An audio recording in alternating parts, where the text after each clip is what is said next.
తెలంగాణలో తెలుగుదేశం పార్టీ లీడర్లంతా కూడా వలస వెళ్ళిపోయినప్పటికీ కూడా క్యాడర్ అట్లా పటిష్టంగా ఉంది. బీసీల పార్టీగా గుర్తింపు పొందిన తెలుగుదేశం పార్టీ అదే ఉత్సాహం ఉంది. ఖచ్చితంగా 2019 ఎన్నికలు మేము పుంజుకుంటాము అని వాళ్ళు అనుకుంటారు. నన్ను సమాధానం మీరు ఎందుకు అడుగుతారు ప్రశ్న? వాళ్ళు అనుకుంటారండి డిఫరెంట్ అండి. తెలుగుదేశం పార్టీ కుమ్ములాటలు మేము ఎక్కడున్నామండి? మీరు లేని కుమ్ములాటలు సృష్టిస్తున్నారు. మీరు కుమ్ములాటలు లేవు. కాంగ్రెస్ పాదయాత్ర నో నో నో ఇది చాలా తప్పు. నో నో వారు అందరు పాదయాత్ర చేసిన ఉత్తమ్ కుమార్ రెడ్డి గారు చేసిన పాదయాత్ర 42 నియోజకవర్గాల్లో ఇప్పటికీ బస్సు యాత్ర విజయవంతమైంది. ఇప్పటికీ అన్ని నియోజకవర్గాలు 42 నియోజకవర్గాల్లో విజయవంతమైంది. ఏ నియోజకవర్గంలో ఫెయిల్ కాలే. ఒకసారి వినండి, మీకు ఇస్తా విజువల్స్ ఇస్తా. ఉత్తమ్ కుమార్ రెడ్డి గారు నిర్వహించిన బస్సు యాత్ర ఒక నియోజకవర్గానికి మించి ఇంకో నియోజకవర్గంలో విజయవంతమైంది. మీకు విజువల్స్ ఇస్తా. మీకు రిపోర్ట్ మీరు కూడా చూసినారు. మీరు అన్ని చూసి మీరు ఇట్లా అడిగితే మేము చేయగలిగేది కాలేదని మేము ఇక్కడ చెప్పడం లేదు. ఉత్తమ్ కుమార్ రెడ్డి గారు బస్సు యాత్ర చేస్తామన్నప్పుడు డీకే అరుణాకర్ కూడా నేను బస్సు యాత్ర చేశాను, నాకు కూడా పర్మిషన్ ఇవ్వండి అని తప్పేం లేదు. అడిగితే అధిష్టాన వర్గం పర్మిషన్. పార్టీ అంతా ఒక తాటిపై ఉన్నప్పుడు ఒక బస్సు యాత్ర సరిపోతుంది. అడగనివ్వండి. నేను మీకు ఒక 5 నిమిషాల ముందు ఏం చెప్పినట్టు ఈ పార్టీలో ఎదిగిన నాయకత్వం ఉంటుందని చెప్పిన. ఎదిగిన నాయకత్వం ఉన్నప్పుడు అందరూ మేము పనిచేస్తామనేటువంటి ఒక్కొక్క శైలిలో ఒక్కొక్కరు పనిచేస్తారు. అంటే అందరినీ సమన్వయపరిచి పర్మిషన్ ఇచ్చి ముందుకు పోమనేది అధిష్టాన వర్గం ఉంటుంది.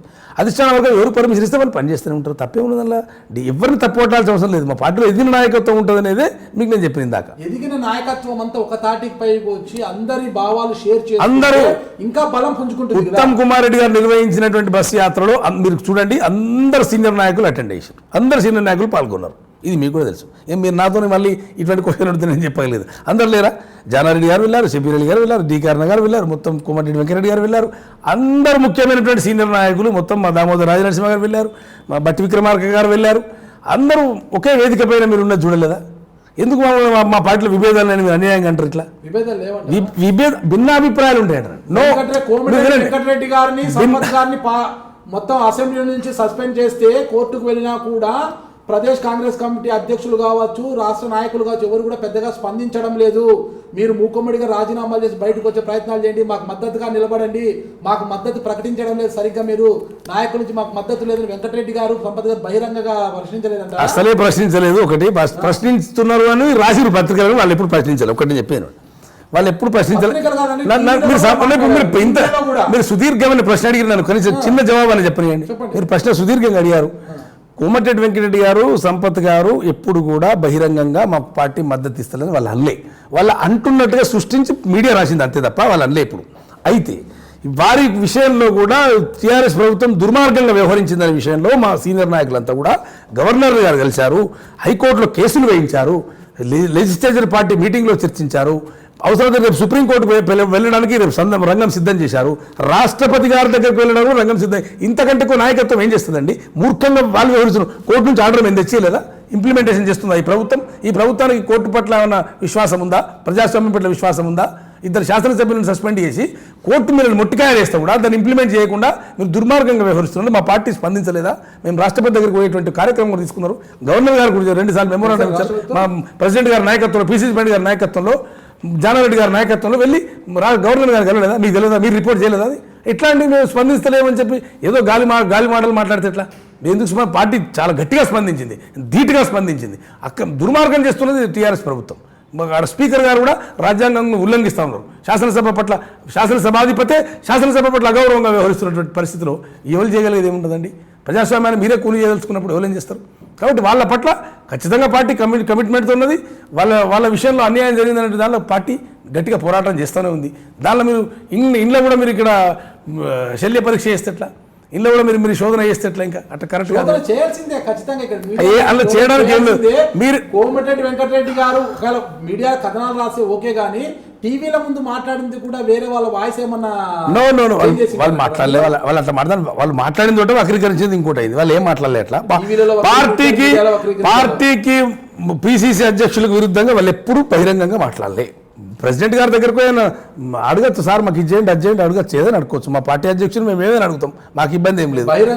బహిరంగంగా మాకిచ్చి చూడండి, టీపీసీసీ అధ్యక్ష పదవి మాకిచ్చి ఉత్సాహం అనుకోవాలి.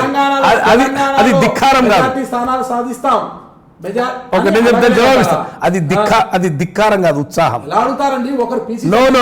మాకిచ్చి అది పెద్ద ఆయన కించపరిచినట్టు కదా. అది కాంగ్రెస్ కాదే కాదు, కాంగ్రెస్ పార్టీలో తప్పు కాదు. అది కాంగ్రెస్ పార్టీలో సహజంగా జరిగే ఉత్సాహపూరితంగా చేసే ప్రకటన తప్ప ఎవరిని దిక్కదా. అందరు పిసిసి అధ్యక్షుని యొక్క నాయకత్వంలో పనిచేస్తా ఉన్నారు, పనిచేస్తారు కూడా. అది మా పార్టీలో ఉన్న సిస్టమ్. కోమటిరెడ్డి వెంకటరెడ్డి గారు, అందరూ పనిచేయాల్సిందే. కింద ఎప్పుడు పని చేయడం లేదు. వాళ్ళు మాకు పదవులు ఇస్తే మేము చేసి చూపిస్తాం, వాళ్ళకి చేత కాదు, వాళ్ళు చేయలేకపోతున్నారు. ఒకరండి, ఇప్పుడు వాళ్ళతో ఒకటి అనిపించి ఒకటి మాట్లాడిపించి దాన్ని వక్రీకరించి మీడియా సిల్వల్ పనులు చేస్తే మేము చేయలేదు. ఇప్పుడు మీరు మా అధిష్టాన వర్గము విటండి, మా అధిష్టాన వర్గము ఎవరికి రాష్ట్రంలో బాధ్యతలు ఇచ్చి వారు పనిచేయమంటే వారి నాయకత్వంలో అందరూ పనిచేయాల్సిందే. అందరూ పనిచేస్తూనే ఉన్నారు. ఇప్పుడు ఎక్కడ విభేదాలు లేవు, ఇక్కడ ఏం లేవు. కాంగ్రెస్ ఎదిగిన నాయకులు భిన్నాభిప్రాయాలు ఉంటాయి, అభిప్రాయ భేదాలు కూడా కావాలి, భిన్నాభిప్రాయాలు ఉంటాయి. కాబట్టి దీనిలో మీరు ఎక్కువ రంధ్రాన్వేషణ చేసి ఇంకేదో పరీక్ష చేసి మీరు మా పార్టీలో ఉన్నాయన్నట్టుగా మీరు లేని సృష్టించదు. దయచేసి పర్ఫెక్ట్ ఉంది పార్టీ. సోనియా గాంధీ, రాహుల్ గాంధీ గారి డైరెక్షన్ లో బ్రహ్మాండంగా పార్టీ ముందుకు పోతుంది. వాళ్ళ డైరెక్షన్ ఎవరు కూడా కాదనేది ఉండదు.